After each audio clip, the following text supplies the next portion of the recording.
नमस्कार, मेरा नाम राहुल दुबे है और हम आज हैं जौनपुर के माधोपट्टी गांव में। इस गांव को अगर आईएएस आईपीएस की फैक्ट्री कहा जाए तो गलत नहीं होगा।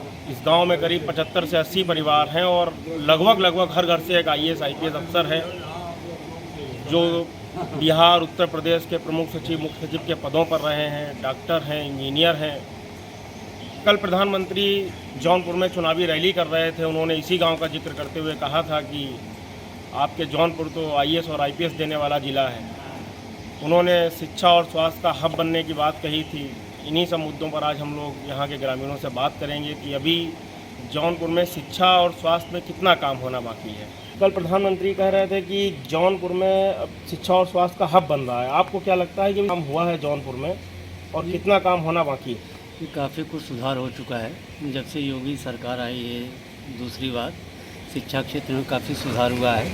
हाँ, कुछ अच्छे हॉस्पिटल की ज़रूरत है यहाँ पे जौनपुर में, जो कि अभी नहीं है।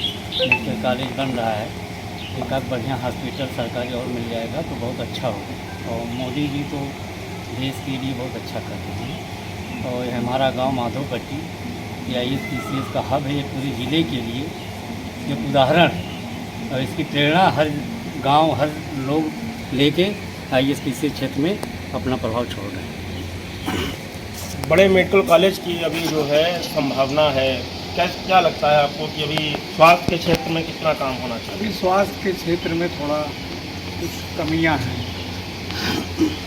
जिसकी आगे बढ़ाने की जरूरत है। स्वास्थ्य में भी और काम होना चाहिए। अभी और काम कहा था हमारा गांव माधोपट्टी IAS गांव है, उसमें ऐसा लगता है कि हम लोग स्पेशल हो गए हैं, सामान्य लोग हम लोग नहीं हैं। और माधोपट्टी के जब भी नाम लिया है तो हम जब कहीं जाते हैं हमको एक अलग माहौल मिलता है। माधोपट्टी का नाम ने लिया, हमको सम्मान मिलना शुरू हो गया। ये सब कुछ बना हमारे पूर्वजों का है, उनका दिया सम्मान है। और माता लक्ष्मी और माता सरस्वती की कृपा लगातार सदैव हमारे गाँव विद्यमान रही है, आगे भी रहेगी।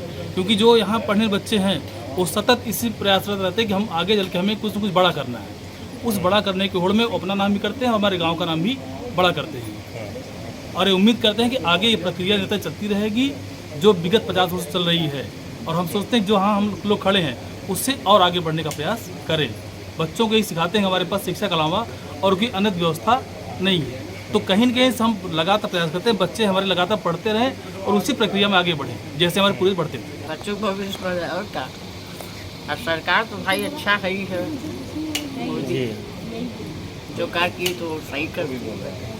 शिक्षा और स्वास्थ्य, सर्वप्रथम तो मैं आपको ये बताना चाहता हूँ कि आज़ादी के पश्चात, आज़ादी के ढेर पहले से हमारा जौनपुर मुगल काल से पहले से यह शिक्षा का केंद्र रहा है।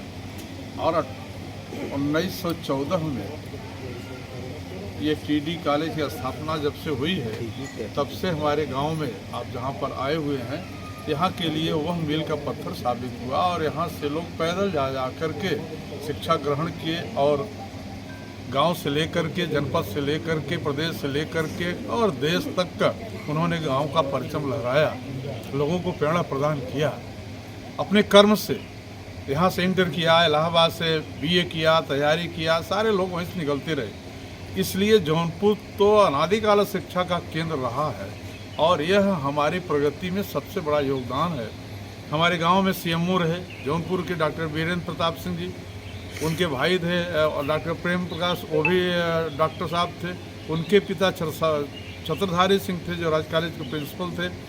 ऐसे ही डॉक्टर इंदु प्रकाश सिंह जो IFS में टॉप किए पूरे इंडिया में और IAS में सेकंड नंबर था 1952 में, और वह मील का पत्थर साबित हुए। और तब से IAS और IPS और PCS के लोगों ने उस काल में जहाँ सारा कुछ अंग्रेजी में ही रहता था, अब तो थोड़ा पढ़ाई का स्तर हो गया है। हाँ, प्रधानमंत्री भी कल कह रहे थे कि अब आप अपने गांव की भाषा में बेटा जो है इंजीनियर बनेगा, डॉक्टर बनेगा।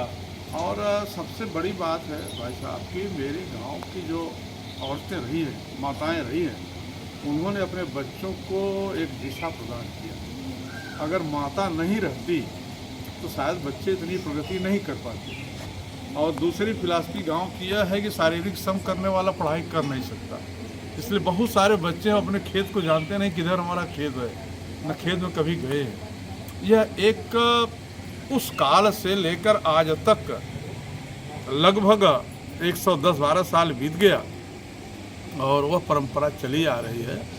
और इधर बच्चे थोड़ा सा अपनी लाइन बदल रहे हैं सब, वह ये मेडिकल में जा रहे हैं, इंजीनियरिंग की तरफ जा रहे हैं, लेकिन वह क्रेज बना है। फिर भी तेज लड़के मेडिकल करने के बाद, इंजीनियरिंग करने के बाद फिर सिविल की तैयारी कर रहे हैं वो, क्योंकि उनका एक कैडर बन चुका है, दूसरे में चांस रहेगा। गांव में मतलब अभी भी गांव ने प्रेरणा देता है कि हमारे यहाँ से अरे एकदम प्रेरणा दे रहा है। आप जहाँ आप कर रहे हो यहाँ, यह एक वैसे ही हब है। बच्चे बच्चियाँ सारे लोग यहाँ हैं। आपके पीछे वो मकान है, वो गढ़वाल यूनिवर्सिटी के वाइस चांसलर है डॉक्टर ओपी सिंह साहब, उनके छोटे भाई दसियार आपके टीवी का पूरब से निकलोगे वहीं से शुरू हो जाएंगे, हर जगह मिलेगा। हाँ, यह एक प्रेरणा है। और सबसे खूबसूरती यह है कि गांव में कभी कोई बड़ा झगड़ा भी नहीं होता, कोई मुकदमा भी नहीं है। यह एक हमारे पुरखों की बहुत बड़ी आशीर्वाद है कि आपस में मिल बैठ के हम लोग इधर उधर कर लेते हैं सब, लेकिन कचहरी का मुंह कोई देखता नहीं, थाने की तरफ कोई जाता नहीं। यह एक बहुत बड़ी बात है। आप लोग आते रहते हो, यह और खासियत है कि यहाँ किसी पर कोई मुकदमा नहीं है।